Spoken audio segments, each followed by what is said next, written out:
Oh, right. So my name's Griffin Nevitt. Um, I'm going to be talking about my service learning experience at Agua Hedionda Lagoon in Carlsbad.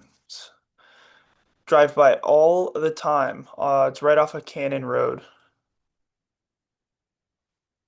All right. So the points that will be covered are what the foundation does, who they serve, how what they do in my experience connects to our class. Overall, what I thought they did well, my opinions on what I think they're missing and could do better. And I'm also going to be talking about the experience, pretty much all the things I did. And then I have three articles that I found, uh, three supporting articles that I will connect to topics for my class as well. So the Agua de Onda Lagoon Foundation, they are a, nonprofit organization that focuses on education, conservation, and outdoor stewardship, which is just the whole idea of maintaining animal life, plant life, uh, trying to be sustainable. They serve the North County of San Diego, the entire community, including students. Any tourists are allowed. There's family memberships and obviously volunteers. And they offer environmental educational programs about native plants, restoration, and they offer services like lagoon cleanups, culture events. They host a lot of people. They do like even like bingo night and parties for people. Responsibilities that they have. What I wrote here in yellow is just an overall. They emphasize sustainability is number one, ecology, which is the the study of plants, animals, trying to maintain our environment, and then public engagement, which includes group work, volunteer work, and everything above. And then I also just wrote, as a little side note, Agua de Onda was focused on child development through programs in daycare, so it is a daycare center as well. And schools go there all the time for field trips. While I was there, there was multiple groups coming in and out. This is something I just felt like including. It was just four fun facts I learned while I was volunteering. Number one, agua hedionda translates to stinky water. I guess it comes from just like it's a theory. They don't know for sure, but the people, the explorers, Spanish explorers who found it, noted the smell was terrible, and it's probably just from natural water levels. That's a thing where the lagoon tide goes out, lagoon water level gets really low, the surface, and feces from fish and just natural occurring life, death, and whatnot create odors that don't get masked by the water. Number two, it's one of the last coastal wetlands of Southern California. Number three, the lagoon is home to over 200 species of birds, fish, and wildlife, which is pretty incredible. It's a lot more than you would think. Number four, the Discovery Campus is home to over 35 animal ambassadors, which means just they have over 35 different animals there. They have fish tanks, they have reptiles, a lot of different lizards. They have guinea pigs, which I have guinea pigs, which is funny. They have a couple bunnies, pig, lots of birds, chickens. It's an awesome facility. So this is my experience. I guess I can read this off just to keep track, but um, it was a great time. I was there for a really long time. My first day, um, right when I got in, I got to work making snack bags, which are these little paper bags where I put like vegetables and some lettuce, different mixes of certain stuff for different animals. They have one for chickens, Bingo, the pig right here, the bunnies, and other ones as well. I helped with a demonstration for a class and kind of just organize, help people get in the room. But something that was cool is I got to translate for one family who was Spanish speaking. So that was very, very fulfilling. I enjoyed that. I also helped level this dirt space in the front where they're gonna put a new cage for this bird. Um, it's like a hawk who has a broke his wings messed up, so they just keep him healthy and he lives there. It's really cool, beautiful bird.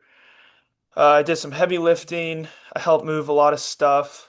I even like sharpened pencils for a long time because I was just trying to help out as much as I could. And it was raining, you know, most of the time too on the second and third day. I uh, so I just had to do indoor activities. But overall, the experience with children, animals, staff, and everyone I met was great. I even made a friend, and I learned that one of my friends from high school goes there, and she just does it for free time. She's volunteers. So here's some terms I want to relate to their responsibility, the three main ones I put together. So sustainability, their practice, it's about encouraging daily pro-environmental habits. Obviously, we've talked about habits in class. It's something that it's good to just build, especially for a lot of these relate to younger kids. It's good to implement that into their education just as a young age. I wrote down as well that it promotes a strong positive attitude towards conservation through role models and whatnot. It builds social norms around eco-friendly behavior, which I mean, people just should realize that should be a social norm to just do certain simple things like throw your trash away, don't ever throw it on the ground. Um, but when it comes to sustainability, it's kind of more of like the recycling aspect of it. We have to be more, we have to maintain our own responsibilities. Couldn't think of another word.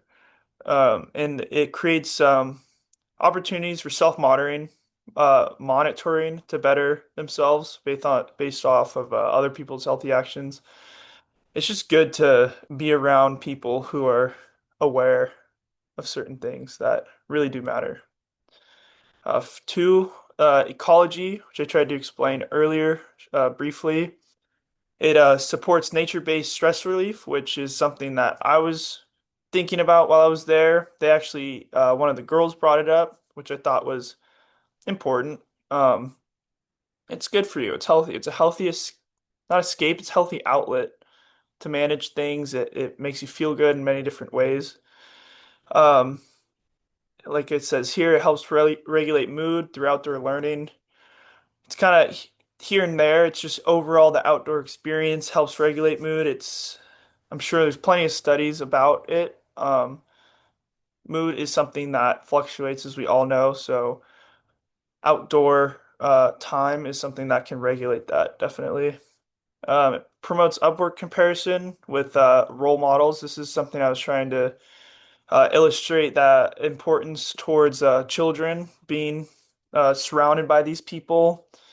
And It's good, healthy role models. It's a huge thing in life. And then it shapes, learning about ecology shapes strong, positive environmental attitude.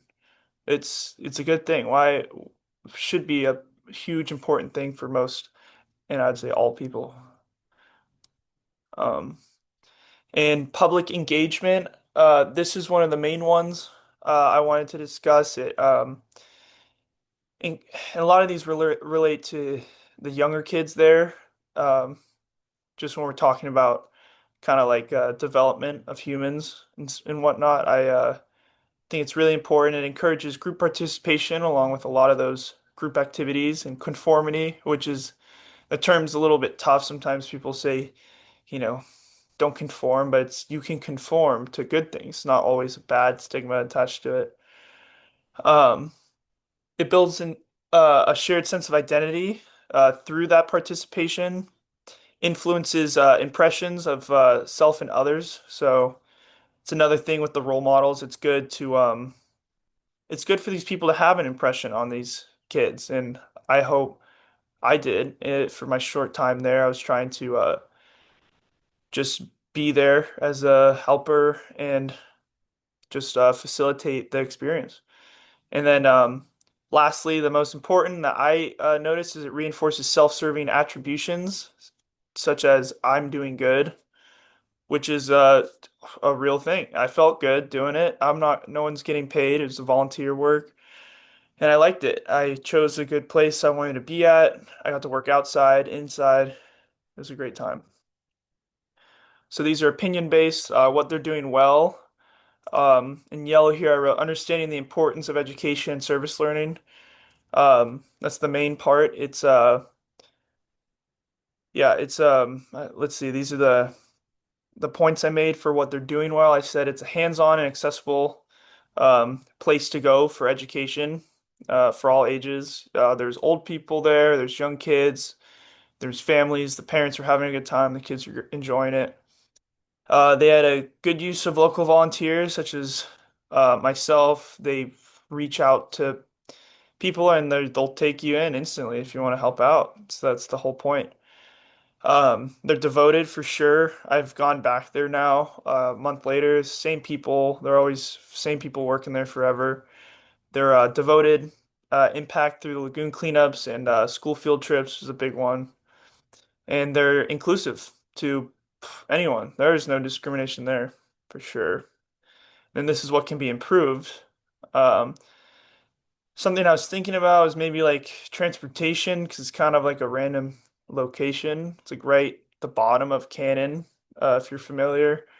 Um, but yeah, I don't know. I just thinking maybe some schools don't have the privileges and funding to do it, but I think it would be helpful. But I know money's hard. It's not in abundance for everyone. Um, I said have a bilingual staff. This is just something I thought because not no one there spoke Spanish, except maybe a worker, but he wasn't. He was just doing gardening. But yeah, that'd be nice because there's a lot of Spanish speaking families who were there. Showcasing the accessibility of trash cans and recycling to little children. I only say this because I definitely sweeped up a good amount after like some of the events. There's just kind of like trash on the ground, and I feel like that'd be a huge thing if they were like, throw away your trash. This is huge. Like install that into their brain, and then offer some benefits to volunteers to attract more. I don't know. Volunteer work is volunteer work, but maybe if they did give me free coffee, which is good, but who knows? I don't know. They had something like who knows? If they had some kind of little incentive, that would be awesome. Um, so now we're moving into some of the sources I found. This one's Ecological Habitus and Environmental Learning by Hazula Delay. It was a 2008 um, text material. It's describes how the environmental values become part of identity through experience. She explains how repeated actions like volunteering builds sustainable habits. Overall, we're malleable. Our brains are a muscle. We can train ourselves to be stronger in certain fields of what we want to improve on. And the text connects to social norms, conformity, and self-monitoring. Just overall bettering ourselves and trying to create better lifestyles. And then it reflects how participants shape their impressions as environmentally responsible. Number two, psychological benefits of nature. These are kind of like summarized titles for the papers. This one was written by someone last name Clayton and Myers from 2015.